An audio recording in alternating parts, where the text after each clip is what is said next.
Ya, Betul, suami istri ya. betul. Oke. Itu kelas menengah. Terus yang kedua, dia harus punya dana darurat. Masih baru sedikit-sedikit juga nggak apa-apa lah, masih kecil-kecil, tapi itu udah mulai ada.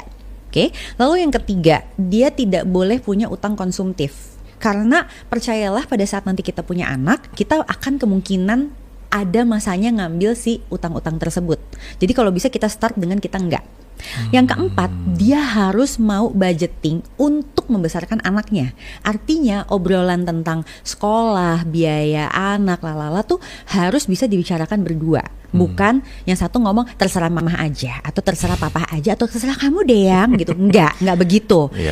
Yang kelima, dia harus punya kemauan atau yaitu tadi tuh menurunkan ego demi kepentingan keluarga. Ya. Dan yang terakhir, ini menurut aku juga penting banget gitu. Pada saat kita memutuskan emang mau punya anak, maka kita harus mau untuk men-shift mindset kita bahwa ya anak ini adalah amanah. Dia tuh tanggung jawab kita. Dia nih bukan kita sekarang kita gedein terus nanti investasi kita di masa tua. Bukan. Dia mau balikin berbakti apa itu bonus kita lah, alhamdulillah. Tapi jangan pernah lu ngerasa gini, gue tuh ya dulu udah ngeluarin sekian ratus juta buat lo sekolah, lu mesti balikin ke gue sekarang harus gue. Itu artinya kita belum siap.